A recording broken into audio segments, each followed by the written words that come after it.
نحمده ونصلي ونسلم على رسوله الكريم اما بعد۔ اصلاحی نشست کے حوالے سے حضرت مولانا محمد یوسف خان صاحب دامن برکاتہم العالیہ ہمارے درمیان تشریف فرما ہیں۔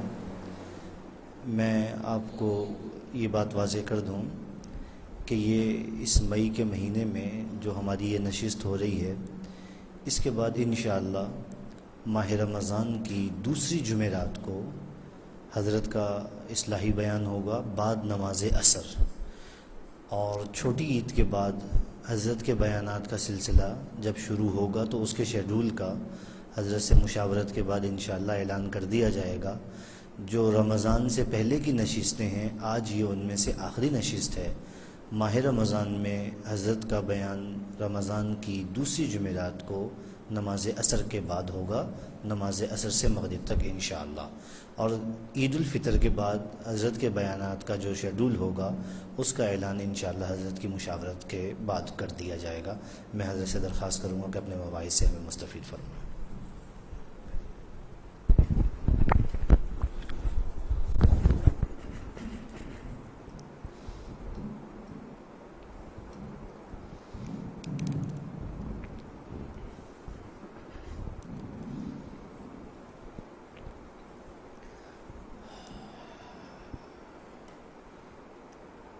الحمد لله نحمده ونستعينه ونستغفره ونؤمن به ونتوكل عليه ونعوذ بالله من شرور أنفسنا ومن سيئات أعمالنا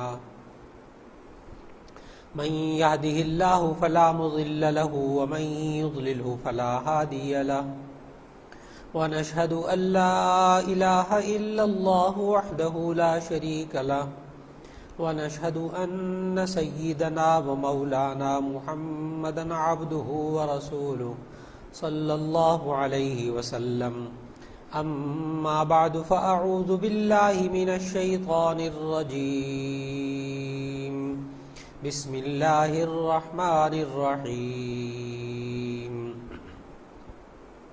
يا أيها الذين آمنوا كتب عليكم الصيام كما كتب على الذين من قبلكم لعلكم تتقون صدق الله العظيم۔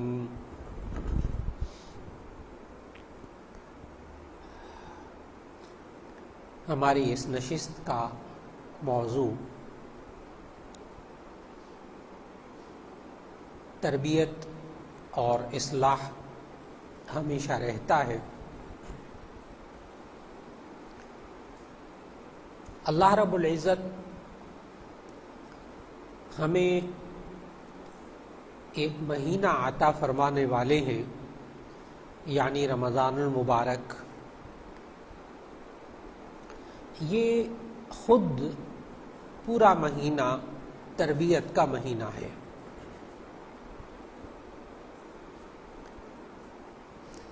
ہم رمضان المبارک کس طرح گزاریں اور اللہ رب العزت رمضان المبارک کے ذریعے ہماری تربیت کیسے فرمائے گا، کیسے فرماتا ہے، خود اللہ تعالیٰ نے کیا بتایا ہے، ایک تو یہ بات ذکر کرنا مقصود ہے، اور ہم اس تربیت کو پھر ساری زندگی جاری کیسے رکھیں، اور اس تربیت کا مقصد کیا ہے جو اللہ تعالیٰ ہمیں رمضان المبارک میں دینا چاہتا ہے، یہ آج کی نشست کا موضوع ہے کہ رمضان المبارک ایک انسان کی تربیت کا مہینہ ہے، اس کی اصلاح کا مہینہ ہے۔ یہ اللہ اصلاح کیسے کرتا ہے؟ تاکہ ہم اپنے گھر کے ماحول میں 24 گھنٹے رمضان میں اس طرح اللہ گزارنے کی توفیق دے دے کہ رمضان المبارک کا جو اصل مقصد ہے وہ ہمیں حاصل ہو جائے، اللہ تعالیٰ وہ اصل مقصد عطا فرما دے۔ اللہ رب العزت نے خود قرآن مجید میں سورۃ البقرہ میں جہاں روزوں کے احکامات بتائے ہیں، وہاں اللہ تعالیٰ نے ہمیں روزے کے 3 مقصد بتائے ہیں۔ ایک تو یہی آیت جو تلاوت کی اللہ نے توفیق دی، اس میں ایک مقصد بتایا، یا ایھا الذین آمنوا کتب علیکم الصیام کما کتب علی الذین من قبلکم لعلکم تتقون، اے ایمان والو تم پر روزے فرض کیے گئے ہیں جیسا کہ تم سے پہلے لوگوں پر روزے فرض کیے گئے تھے تاکہ تم پرہیزگار ہو جاؤ، لعلکم تتقون۔ ایک مقصد تو اللہ تعالیٰ نے یہ خود بتا دیا کہ تقوی، روزے کا مقصد ہے تقوی۔ پھر انہی آیات کے آگے اللہ تعالیٰ نے روزے کے اور احکام بتائے کہ جو تم میں سے بیمار ہو یا مسافر ہو تو اور دنوں میں روزہ رکھ لے، اللہ آسانی پیدا کرنا چاہتا ہے، اللہ مشکل پیدا نہیں کرنا چاہتا۔ لعلکم تشکرون، تاکہ تم شکر گزار بندے بن جاؤ۔ تو دوسرا مقصد اللہ نے بتایا شکر کا کہ رمضان المبارک کا دوسرا مقصد ہے کہ بندہ شکر گزار بن جائے۔ پھر اس کے بعد آیات کا تسلسل جو قرآن مجید میں سورۃ البقرہ میں جاری ہے، اس کے بعد پھر اللہ تعالیٰ نے فرمایا لعلہم یہتدون، تاکہ وہ ہدایت پا جائیں۔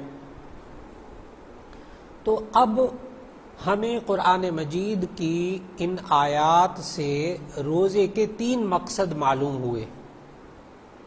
نمبر 1 تقوی، نمبر 2 شکر، اور نمبر 3 ہدایت۔ یہ 3 مقصد ہو گئے روزے کے۔ اب اللہ تعالیٰ ان 3 مقاصد کو حاصل کرنے کی تربیت کیسے دیتا ہے؟ نمبر 1 تقوی، پرہیزگاری۔ تقوی کا لفظی معنی ڈرنا، بچنا۔ کس چیز سے بچنا؟ اللہ تعالیٰ کی نافرمانی سے۔ کیا مطلب؟ جو کام اللہ نے کرنے کو کہے ہیں ان کے نہ کرنے سے بچنا، اور جن کاموں سے اللہ نے روکا ہے ان کے کرنے سے بچنا۔ بس بات مکمل ہو گئی۔ تقوی کا پورا خلاصہ، پورا ڈھانچہ سامنے آ گیا۔ اب اللہ تعالی ہمیں روزے کے اندر کن چیزوں سے روکتا ہے؟ 3 چیزوں سے رکنے کا نام روزہ ہے۔ روزے کو عربی میں کہتے ہیں صوم، صوم جس کی جمع آتی ہے صیام، یا ایھا الذین آمنوا کتب علیکم الصیام۔ صوم کہتے ہیں روزے کو، اور صوم کا لفظی مطلب بھی ہے رکنا، رکنا۔ کن چیزوں سے رکنے کو روزہ کہتے ہیں؟ 3 چیزوں سے رکنے کا نام روزہ ہے: کھانا، پینا اور ازدواجی تعلق۔ ان 3 چیزوں سے رکنے کا نام روزہ ہے۔ بس کھانا پینا اور میاں بیوی کا تعلق، ازدواجی تعلق، بس 3 چیزوں سے رکنے کا نام روزہ ہے۔ ان 3 چیزوں کی خلاف ورزی ہوگی تو روزہ ٹوٹے گا، ورنہ روزہ نہیں ٹوٹے گا۔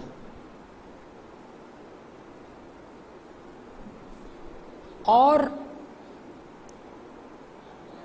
شروع کے جو روزے ہوں گے نا جی، اس میں خواتین و حضرات ذرا تھوڑا سا مشکل ہوگا، تھوڑا سا مشکل ہوگا کہ جی کھانا پینا چھوڑنا، پیاس بھی لگے گی، بھوک بھی لگے گی۔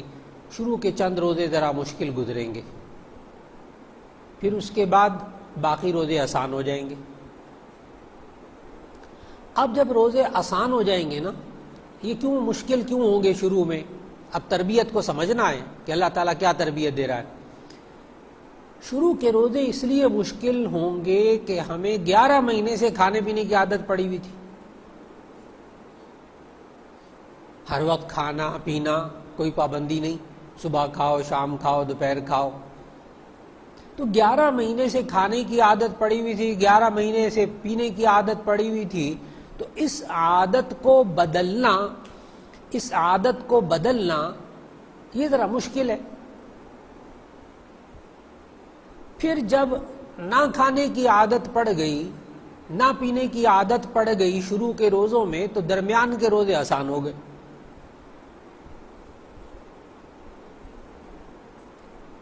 اچھا، اب رمضان جب مکمل ہو جائے گا نا تو عید کا دن بڑا مشکل گزرے گا، عید کا دن بڑا مشکل گزرے گا۔ عید کے دن جب کھانا سامنے آئے گا نا تو ایک دفعہ خیال ضرور آئے گا روزہ، پھر ایک دم خیال آئے گا آج تو عید کا دن ہے کھاؤ۔ سارا دن عید کے دن یہی ہوتا ہے، کھانا مشکل ہو جاتا ہے۔ کیوں؟ اب عادت پڑ گئی نہ کھانے کی۔ اب اللہ نے انسان کی تربیت کی کہ اے انسان، اگر تجھے نیک کام کرنے کی عادت پڑ جائے تو نیک کام چھوڑنا مشکل ہو جائے گا، اور جب گناہ نہ کرنے کی عادت پڑ جائے تو گناہ کرنا مشکل ہو جائے گا۔ یہ ہے تقویٰ، یہ ہے تقویٰ کی تربیت۔ لوگ کہتے ہیں بسا اوقات، خواتین بھی کہتی ہیں، بچے بھی کہتے ہیں، نوجوان بچے بچیاں بھی کہتی ہیں، وہ جی آج کا ماحول ایسا ہے مولانا کیا کریں، بچ ہی نہیں سکتے گناہ کی باتوں سے، ماحول ہی ایسا ہے، معاشرہ ہی ایسا ہے، کیا کریں، بس جی ہم بڑے بے بس ہو جاتے ہیں۔ لیکن اللہ تعالی رمضان کے اندر ثابت کر کے دکھاتا ہے اس تربیت کو، اور وہ کیسے؟ کہ معاشرے کا کوئی نوجوان بچہ جو کہ بہت گناہ گار ہو، ماں باپ کا بھی کہنا نہیں مانتا، غلط باتیں بھی کرتا ہے، گناہ کے کام بھی کرتا ہے، فلاں ہے، یہ وہ ہے، بہت ساری شکایتیں ہوں ماں باپ کو۔ میں نیک بچے کی بات نہیں کر رہا، میں گناہ گار نوجوان کی بات کر رہا ہوں۔ اگر وہ گناہ گار نوجوان بچہ بھی اگر رمضان میں روزہ رکھ لے، معاشرے کا گناہ گار انسان اگر رمضان میں روزہ رکھ لے، تو جناب آپ اس کو بند کمرے کے اندر موقع فراہم کریں، اس کے سامنے پھل رکھ دیں، اس کے سامنے 2 بجے 3 بجے سخت گرمی کا موسم ہے رمضان میں، آپ اس کے سامنے ٹھنڈا پانی رکھ دیں، اس کو بند کمرے میں موقع فراہم کریں کہ وہ کھا لے اور پی لے۔ لیکن جناب جب وہ باہر نکلے گا نا تو آپ اس سے پوچھے تم نے کھایا پیا کیوں نہیں؟ اندر کمرے میں گئے تھے، کوئی نہیں دیکھ رہا تھا، کھا لیتے کچھ تھوڑا سا، پی لیتے۔ وہ پتہ ہے آگے سے کیا جواب دے گا؟ وہ کہے گا آج میں نے روزہ رکھا ہوا ہے، آج میں نے روزہ رکھا ہوا ہے۔ یعنی کیا مطلب؟ آج میں نے اللہ سے وعدہ کیا ہے کہ اے اللہ صبح سے لے کے شام تک کھاؤں گا نہیں پیوں گا نہیں، بس اتنی سی بات ہے۔ یہ وعدہ کیا تھا اس نے اللہ سے۔ کوئی اس پر پولیس والا نہیں کھڑا تھا، کوئی اس پر بندوق لے کے نہیں کھڑا تھا کہ کھائے گا تو تم مار دیں گے، گولی مار دیں گے، کوئی نہیں کھڑا تھا۔ اس بند کمرے کے اندر، اب سوال یہ ہے، اس بند کمرے کے اندر حلال کھانے سے، حلال پینے سے کس چیز نے روکا؟ یہ ایک سوال ہے۔ اس نوجوان کو یا اس انسان کو جو زندگی میں گناہوں کی زندگی میں رہتا ہے، اللہ کی نافرمانی کی زندگی میں رہتا ہے، لیکن اس دن روزہ رکھ لیا اور بند کمرے کے اندر اس نے حلال کھانا اور حلال پھل اس نے نہیں چکھا، اس کو کس طاقت نے روکا اس بند کمرے کے اندر حلال کھانے سے؟ کس نے روکا؟ ایک سوال ہے، اس کا جواب غور سے سنیے گا۔ اس کی ایمانی طاقت نے، اس کی قوت ارادی نے۔ نیت کی ہوئی تھی نا روزہ، ارادہ ہی تھا نا، اور تو کچھ نہیں تھا۔ نہ ماں ڈانٹنے والی تھی، نہ باپ ڈانٹنے والا تھا، نہ کوئی اور ڈانٹنے والا تھا، بند کمرہ تھا، کھا سکتا تھا، پی سکتا تھا، نہیں کھایا۔ کیوں؟ اس کے اندر قوت ایمانی، قوت ارادی، کہ ایک نیت کی تھی، ایک ارادہ کیا تھا، میں نے نہیں کھانا صبح سے لے کے شام تک، سحری سے لے کے افطاری تک میں نے نہیں کھانا نہیں پینا، بس اتنی سی نیت کی تھی اس نے، نہیں کھایا۔ اب اللہ تعالیٰ نے پتہ کیا تربیت کی ہے انسان کی؟ اللہ تعالیٰ کیا تربیت کرتا ہے روزے سے؟ اے انسان، یہ کھانا، یہ پینا، یہ تو ضروریات زندگی میں سے ہے، اس کے بغیر تو انسان زندہ ہی نہیں رہ سکتا۔ یہ کھانا پینا یہ تو انسان کی ضروریات میں سے، اس کے بغیر انسان زندہ نہیں رہ سکتا۔ اے انسان، گناہوں کے بغیر انسان زندہ رہ سکتا ہے؟ گناہ ضروریات زندگی نہیں ہے۔ اللہ نے انسان کو سکھایا، اے انسان، اگر تو اپنی قوت ایمانی استعمال کرے تو تو حلال کھانے اور حلال پینے سے اپنے آپ کو روک سکتا ہے۔ اتنی تیرے اندر پاور موجود ہے، اتنی تیرے اندر قوت ایمانی موجود ہے۔ اے انسان، جس چیز نے بند کمرے کے اندر حلال کھانے اور حلال پینے سے 1 مہینہ رمضان میں روکا ہے، وہی طاقت تجھے باہر کے 11 مہینے میں گناہ سے بھی روک سکتی، وہی ایمانی قوت۔ کلمہ طیبہ پڑھنے کے بعد ایک مسلمان خاتون میں، ایک مسلمان مرد میں اللہ ایک ایمانی قوت پیدا کر دیتا ہے۔ اللہ دیکھ رہا ہے، اللہ جانتا ہے، میں نے اللہ سے وعدہ کیا ہے، میں نے آج نیت کی ہے روزے کی۔ یہ قوت ایمانی اس کو حلال کھانے حلال پینے سے روکتی۔ یہ ہے تقویٰ کی تربیت، یہ ہے تقویٰ کی تربیت۔ تو ایک مقصد تو اس طرح حاصل ہوتا ہے روزے کے اندر۔ میں نے عرض کیا اللہ تعالیٰ کیا تربیت کرنا چاہتا ہے؟ جی، اللہ تعالیٰ ہر روزے دار کو اس کے سامنے تربیت کر کے دکھاتا ہے اس کے اوپر، کہ دیکھ اے انسان، اگر تو کہنے میں آ جا، تو مان جا، تو نیت کر لے، تو ایسی صورت میں حلال کھانے سے حلال پینے سے رک گیا تو باقی 11 مہینے میں حرام سے بھی رک سکتا ہے، گناہ سے بھی رک سکتا ہے۔ تیرے اندر کوئی طاقت موجود ہے، اللہ نے رکھی ہوئی ہے۔ اور پھر میں نے عرض کیا شروع رمضان کے اندر روزے رکھنے مشکل ہوتے، بعد کے روزے آسان ہو جاتے ہیں الحمدللہ۔ یہ پتہ ہے کیا ہوتا ہے؟ یہ ہے عادات کی تبدیلی۔ اب تربیت کو ذرا سمجھنا ہے۔ تربیت کیا ہوتی ہے؟ عادات کی تبدیلی۔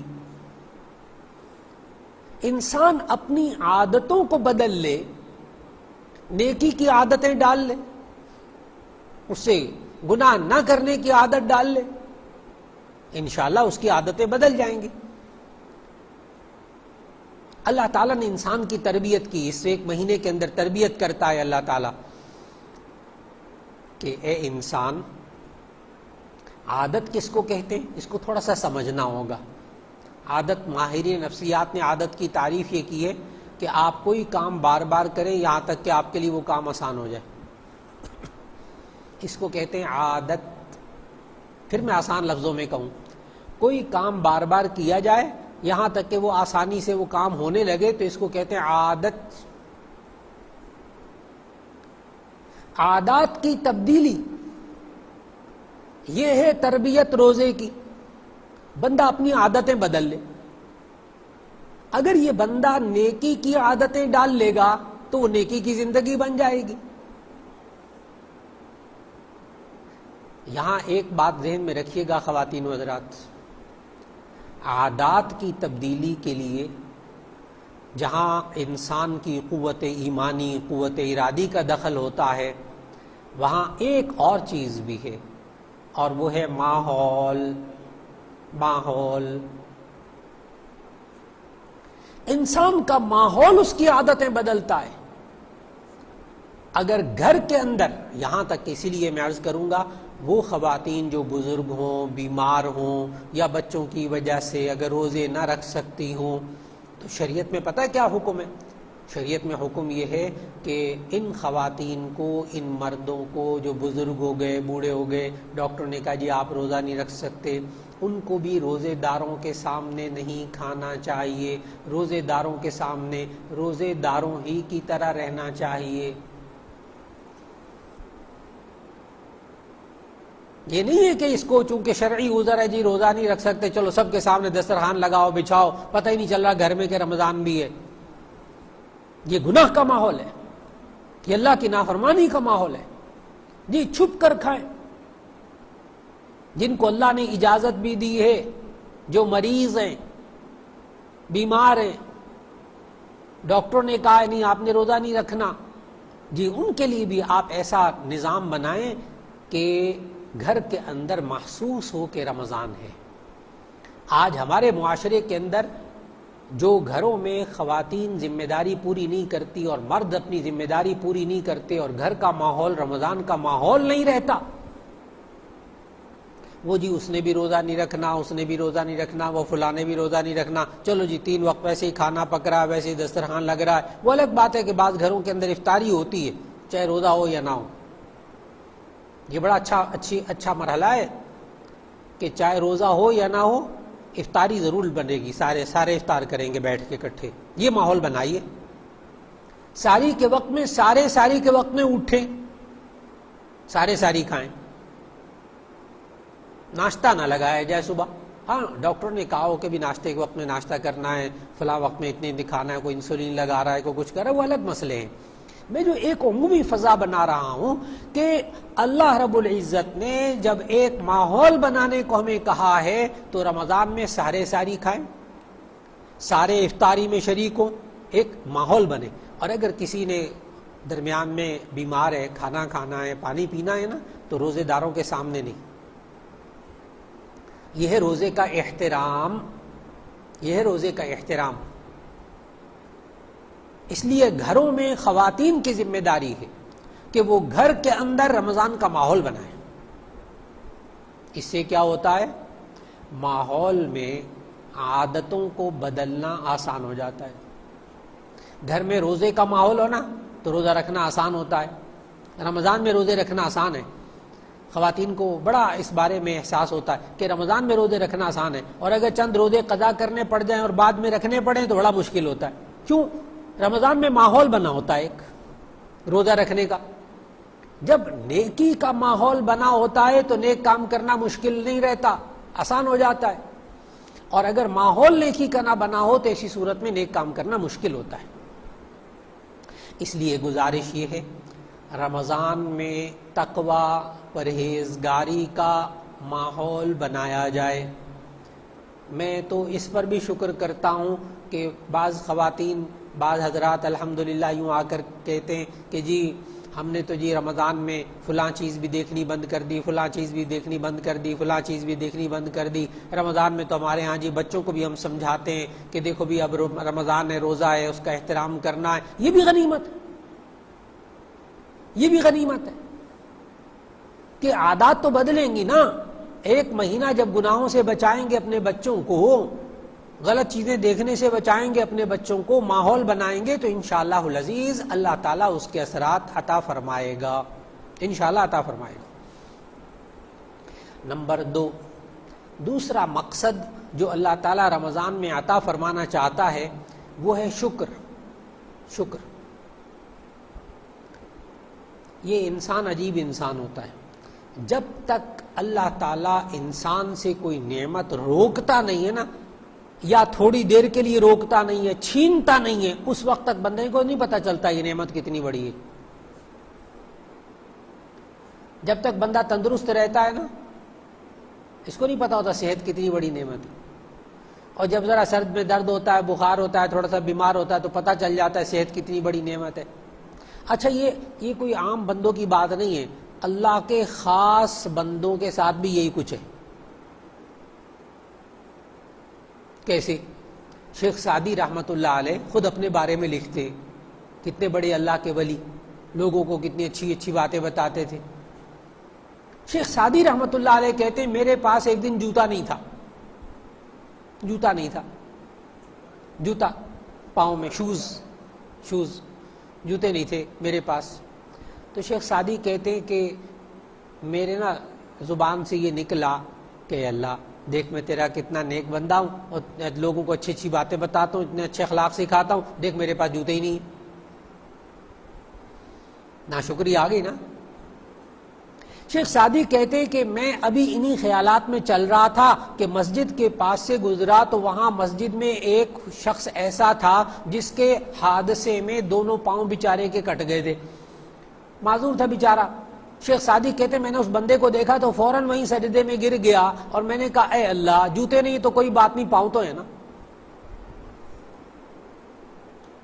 جب انسان کو اس بات کا احساس ہوتا ہے کہ میرے پاس جو نعمتیں ہیں وہ دوسروں کے پاس نہیں ہیں، تب بھی انسان کا شکر نکلتا ہے. آج بسا اوقات نا بعض خواتین کہتی ہیں، بعض مرد کہتے ہیں، بعض مرد آ کر بیویوں کی شکایتیں لگاتے ہیں، وہ جی میں سب کچھ کرتا ہوں لیکن میری بیوی خوش نہیں ہوتی. بعض مرد آ کر کہتے ہیں مولانا کیا بتائیں سب کچھ ہے لیکن خوشی نہیں ہے، دل خوش نہیں ہوتا. یہاں تک کہ ایک صاحب تشریف لائے، اب مثال کو سمجھنا ہے اس کو. ایک صاحب تشریف لائے ملاقات کے لیے اور اچھے خاصے کھاتے پیتے، کہنے لگے مولانا بس میرے اندر خوشی کا احساس ختم ہو گیا. میں نے کہا خیر ہو سے کیا ہو گیا؟ کہنے لگے میں نے کہا بچے بیمار ہیں. کہ نہیں بچے بڑے قابل ہیں بڑے. میں نے کہا پھر کوئی مالی اعتبار سے پریشانی ہے؟ کہنے لگے نہیں فیکٹریاں بھی ٹھیک چل رہی ہیں، سب کچھ ہے. میں نے کہا پھر کیا ہو کیا گیا آپ کو؟ کہنے لگا دیکھے نا ابھی نئی گاڑی لی ہے میں نے لیکن مجھے خوشی نہیں ہے. میں نے کہا اچھا. میں نے کہا ابھی آپ یہاں میرے گھر آئے تو نئی گاڑی میں آئے ہیں؟ کہ ہاں نئی گاڑی میں ابھی میں آپ کو دکھاتا ہوں. میں نے کہا نہیں بعد میں دیکھ لوں گا، لیکن ایک بات گزارش کروں گا آپ سے، وہ یہ ہے کہ ابھی آپ جائیں گے نا یہاں سے اٹھ کے چائے پی کے، تو جب اپنی گاڑی میں بیٹھیں گے نا تو گاڑی کو جب سٹارٹ کریں گے نا تو اس وقت پتہ آپ کیا کہیں الحمدللہ، یا اللہ تیرا شکر ہے، یا اللہ تیرا شکر ہے، الحمدللہ. بس اتنا ہی کہنا اور کچھ نہیں. کہ اچھا ٹھیک ہے مولانا کہہ لوں گا. پھر میں نے ایک اور گزارش کی. میں نے کہا دیکھیں آپ نے نا نئی گاڑی لی ہے نا، تو اب آپ یوں کریں کہ کسی گورمے کی دکان، کسی اور مٹھائی کی دکان، بیکری وغیرہ پہ جا کے نا تو آپ نا چھوٹے چھوٹے ڈبے بنوا لیں اور وہ بنوا کے اپنی گاڑی کی ڈگی میں رکھیں اور کسی ہسپتال میں چلے جائیں. کسی ہسپتال میں چلے جائیں اور کسی وارڈ کے اندر جا کر وہاں ڈاکٹر سے اجازت لے کے نا تو مریضوں میں نا وہ گفٹ پیک تقسیم کر کے بس آ جائیں. گفٹ پیک تقسیم کر کے وہ آ جائیں. بس یہ آپ نے ہفتے میں ایک دن کام کرنا ہے اور 1 مہینے بعد آپ نے ملاقات کرنی ہے میرے سے. بس 1 مہینے بعد وہ صاحب آئے تو چہرے پہ مسکراہٹ اور کہنے لگے مولانا اللہ کا شکر ہے مجھے خوشی مل گئی، میں اب خوش رہتا ہوں. میرے بیوی بچے بھی کہتے تمہیں کیا ہو گیا آج کل تو بڑے خوش رہتے ہو. پھر مجھے وہ کہنے لگا آپ کو کیسے پتا چلا تھا؟ میں نے کہا اس لیے کہ جب آپ میرے پاس بیٹھے تھے اور آپ نے کہا کہ میرے پاس اتنا پیسہ، اتنی دولت، اتنی فیکٹریاں، اتنے بچے، یوں بچے قابل فلاں، یہ وہ، مجھے کوئی خوشی کا احساس نہیں ہے. میں نے ابھی نئی گاڑی لی ہے، مجھے کوئی خوشی کا احساس نہیں ہے. تو میں نے آپ کا پورا بیان سنا اچھی طرح. اس پورے بیان میں آپ نے ایک دفعہ اللہ کا نام نہیں لیا، ایک دفعہ اللہ کا نام نہیں لیا. آپ نے ایک دفعہ الحمدللہ نہیں کہا تھا، آپ نے ایک دفعہ اللہ کا شکر ادا نہیں کیا تھا. میں سمجھ گیا کہ آپ کے اندر ایک تو ہے ناشکری، دوسرا یہ ہے کہ آپ کو احساس ہی نہیں ہے کہ اللہ نے کتنی نعمتیں آپ کو دی. احساس ہی نہیں ہے. میں نے کہا جاؤ نا ذرا بیماروں کے پاس، وہاں وارڈ میں جاؤ، اسپتالوں میں وہ ڈبے تقسیم کرو چھوٹے چھوٹے نا. جب آپ گئے وہاں جا کر کیا آپ کو محسوس ہوا کہ اللہ نے آپ کو، کسی کی ٹانگ بندھی ہوئی ہے، کسی کی ہڈی ٹوٹی ہوئی ہے، کسی کا کچھ ہے، کسی کا کوئی آپریشن ہوا ہے، اور جناب آپ ہٹے کٹے، آپ صحت مند، ہاتھ میں اپنے ہاتھ پاؤں پہ چل کے گئے نا، جا کے دیکھا کہ وہاں کتنے بیچارے بیمار پڑے ہوئے ہیں، تو وہاں شکر نکلا نا۔ میں نے کہا نا، بندے سے یا تو چیز چھین لی جائے یا بندے کو وہ لوگ دکھائے جائیں جن کے پاس وہ چیزیں نہیں ہوتی، وہ نعمتیں نہیں ہوتی، تو بندے کے اندر ایک احساس پیدا ہوتا ہے شکر کا۔ اور جب شکر کا احساس پیدا ہوتا ہے تو ایک خوشی ہوتی ہے، پھر بندے کا دل خوش ہوتا ہے، پھر بندہ اللہ کا شکر ادا کرتا ہے۔ یاد رکھ لیجئے گا، جب ہمارے گھروں میں بچے ہوتے ہیں نا، بچے، نوجوان بچے، نوجوان بچیاں، ان کے مزاج میں کبھی کبھی نا ناشکرا پن ہوتا ہے۔ کچھ کر لیں ماں باپ، ان کے منہ پہ ہنسی نہیں آئے گی، ان کے منہ سے جزاک اللہ نہیں نکلے گا، یہ شکر آپ کا کبھی ادا نہیں کریں گے۔ یاد رکھ لیجئے گا، وہ نوجوان بچے بچیاں گھروں میں نا ہر وقت سڑا ہوا مزاج ہوتا ہے ان کا، ہر وقت چڑچڑا، ہر وقت بدتمیزی، ہر وقت یہ، ہر وقت وہ۔ کیوں؟ تربیت نہیں ہوئی نا، شکر کی تربیت ہی نہیں ہوئی۔ شکر انسان کے اندر خوشی کا احساس پیدا کرتا ہے۔ اللہ تعالیٰ روزے کے اندر کیسے تربیت کرتا ہے، اب غور کرنے کی بات ہے۔ اللہ تعالیٰ کیسے تربیت کرتا ہے روزے کے اندر شکر کی؟ لعلکم تشکرون، تاکہ تم شکر گزار بندے بن جاؤ۔ روزے کا مقصد، روزے کے اندر اللہ شکر کی تربیت کرتا ہے۔ کیسے؟ کہ اللہ تعالیٰ بندے سے حلال نعمتوں کو روک لیتا ہے، کھانا نہیں، پینا نہیں، پھل نہیں کھانا، اور چیزیں نہیں کھانی، سارا دن بھوکا رہنا ہے۔ پھر جب افطار کا وقت ہوتا ہے خوشی ہوتی ہے۔ جب افطار کا وقت ہوتا ہے ایک بندہ ایک کھجور کھاتا ہے، پانی پیتا ہے، ایک شکر نکلتا ہے، اندر تک ٹھنڈک پہنچتی ہے، الحمدللہ کہتا ہے بندہ، یا اللہ تیرا شکر ہے۔ اب میں آپ کو بتاؤں کہ نبی صلی اللہ علیہ وسلم نے روزہ کھلتے وقت جو خوشی ہوتی ہے، یہ خوشی کھانا کھلنے کی خوشی نہیں ہوتی، اچھی طرح یاد رکھیں، کھانا کھلنے کی خوشی نہیں ہوتی، یہ خوشی کچھ اور ہی ہوتی ہے۔ یاد رکھ لیجئے گا، خوشی نہ کہہ لگانے کا نام نہیں ہے، خوشی ایک اندر کی مسرت ہے جو نبی صلی اللہ علیہ وسلم نے بیان فرمائی۔ فرمایا نبی صلی اللہ علیہ وسلم نے، للصائم فرحتان، غور سے حدیث سننے والی ہے، للصائم فرحتان، فرحت عند فطرہ و فرحت عند لقاء ربہ، او کما قال علیہ الصلوۃ والسلام۔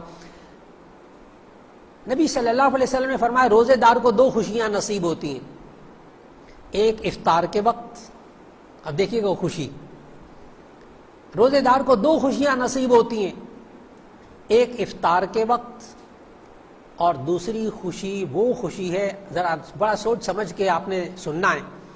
ایک خوشی روزہ افطار کرتے وقت، نبی صلی اللہ علیہ وسلم نے فرمایا روزے دار کو دو خوشیاں ہوتی ہیں، ایک روزہ کھلنے کے وقت، ایک افطار کے وقت، اور ایک خوشی اس کو ہوگی اپنے رب سے قیامت میں ملاقات کے وقت۔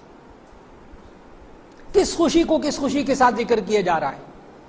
روزہ کھلنے کے وقت جو خوشی ہوتی ہے وہ خوشی ایک روزے دار کو نصیب ہوگی، اور دوسری خوشی اس کو نصیب ہوگی جب جنت میں اپنے رب سے ملاقات کرے گا۔ اور یاد رکھ لیجئے گا خواتین و حضرات کہ ہمیں نبی صلی اللہ علیہ وسلم نے بتایا کہ جنت کی نعمتوں میں سے جو سب سے بڑی نعمت ہے وہ اپنے رب سے ملاقات ہے۔ تو دیکھیے گا روزہ کھلنے کے وقت اللہ تعالیٰ بندے کو کیسا شکر گزار بندہ بناتا ہے، ایک تقوی کی تربیت، ایک شکر کی تربیت۔ اور جب بندے کو یہ دو چیزیں حاصل ہو جائیں تو بندے کو ہدایت حاصل ہو جاتی ہے، یہی تو ہدایت ہے، لعلہم یہتدون، تاکہ ہدایت پا جائیں۔ ہدایت کیا ہے؟ راستہ دکھانا، راستہ دکھانا، منزل تک پہنچانا۔ اللہ تعالیٰ رمضان کے اندر سیدھا راستہ دکھاتا ہے، اے بندے گناہوں سے بچ کر زندگی گزارنا اور نیکی والی زندگی گزارنا، اللہ اور اس کے رسول صلی اللہ علیہ وسلم کے احکامات کے مطابق زندگی گزارنا، یہ ہے ہدایت۔ اپنی بات سمیٹتے ہوئے عرض کروں گا کہ اللہ تعالیٰ رمضان المبارک کے اندر تربیت دیتا ہے۔ ہمارا اس نشست کا موضوع بھی تربیت ہوتا ہے، اور اب پورا مہینہ آ رہا ہے تربیت کا۔ کیا؟ اپنی عادتیں بدلنی ہیں، اپنی عادتیں بدلنی ہیں، اور نیکی کی عادتیں ڈالنی ہیں، نیک کام کرنے کی عادتیں ڈالنی ہیں، قرآن حکیم کی تلاوت کرنے کی روزانہ عادت ڈالنی ہے، حرام مال سے، حرام بات سے، حرام عمل سے بچنے کی عادت ڈالنی ہے۔ اللہ رب العزت ہمیں اس رمضان کے اندر تقوی کی تربیت عطا فرما دے، شکر کی تربیت عطا فرما دے، اور اس کے نتیجے میں اللہ ہم سب کو ہدایت عطا فرما دے۔ دعا فرما لیجیے گا۔ الحمدللہ رب العالمین، اللہم صلی علی سیدنا و مولانا محمد وعلی آل سیدنا و مولانا محمد وبارک وسلم۔ یا اللہ ہم سب تربیت کے محتاج ہیں۔ یا اللہ یہ خواتین، یہ مرد حضرات، یا اللہ جتنے حاضرین موجود ہیں دعاؤں کے لیے ہاتھ اٹھائے ہوئے ہیں، یا اللہ یہ تربیت کا مہینہ آ رہا ہے، اے اللہ ہمیں اپنے گھروں میں نیکی کا ماحول بنانے کی توفیق عطا فرما دے، قرآن حکیم کی تلاوت والا ماحول بنانے کی توفیق عطا فرما دے۔ یا اللہ سارے گھر کے افراد روزے دار ہوں، یا اللہ ایسا ماحول نصیب فرما دے۔ اور یا اللہ جو عذر کی وجہ سے روزہ رکھتے ہوں انہیں بھی روزے کا احترام اور روزے داروں کا احترام کرنے کی توفیق عطا فرما دے۔ یا اللہ رمضان کے اندر سب کو صحت عطا فرما دے، عافیت عطا فرما دے۔ یا اللہ نیکی اور تقوی کی یا اللہ تربیت کرنے کی توفیق عطا فرما دے۔ یا اللہ جس طرح ہم رمضان کے اندر حلال چیزوں سے یا اللہ تو ہمیں رکنے کی تربیت دیتا ہے، اے اللہ ہمیں باقی 11 مہینے حرام چیزوں سے رکنے کی تربیت عطا فرما دے۔ اے اللہ ہمیں گناہوں سے بچنے کی تربیت عطا فرما دے۔ اے اللہ ہمیں شکر گزار بندہ بنا دے۔ اے اللہ آج ہمارے بچے اور بچیاں، اے اللہ ہم سے بڑی کوتاہی ہو گئی ان کی تربیت کرنے میں، اے اللہ ان بچے اور بچیوں کو شکر گزار بنا دے۔ یا اللہ شکر ادا کرنے والا بنا دے۔ اے اللہ جو نعمتیں تو نے دی ہیں، اے اللہ بہت سے لوگ ہیں ان کے پاس وہ نعمتیں نہیں ہیں، اے اللہ ہمیں ان نعمتوں کا شکر ادا کرنے کی توفیق عطا فرما دے۔ یا اللہ ہم سب کو نیکی کی توفیق عطا فرما دے، گناہوں سے بچنے کی توفیق عطا فرما دے۔ یا اللہ جو بیمار ہیں ان سب کو شفائے کاملہ نصیب فرما دے، جو پریشان حال ہیں ان کی پریشانیوں کو دور فرما دے۔ یا اللہ جتنے حاضرین خواتین و حضرات موجود ہیں، اے اللہ دلوں میں دعائیں ہیں، اے اللہ سب کی دعاؤں کو قبول فرما لے۔ یا اللہ ہم سب کو ایمان والی، عافیت والی، صحت والی، برکت والی زندگی عطا فرما دے۔ یا اللہ گھروں میں سکون والی زندگی عطا فرما دے۔ یا اللہ ہم سب کو ایمان اور اعمال صالحہ والی زندگی عطا فرما دے۔ یا اللہ ایمان پر استقامت نصیب فرما دے، ایمان پر خاتمہ نصیب فرما دے۔ وصلی اللہ تعالی علی خیر خلقہ محمد و آلہ و اصحابہ اجمعین برحمتک یا ارحم الراحمین۔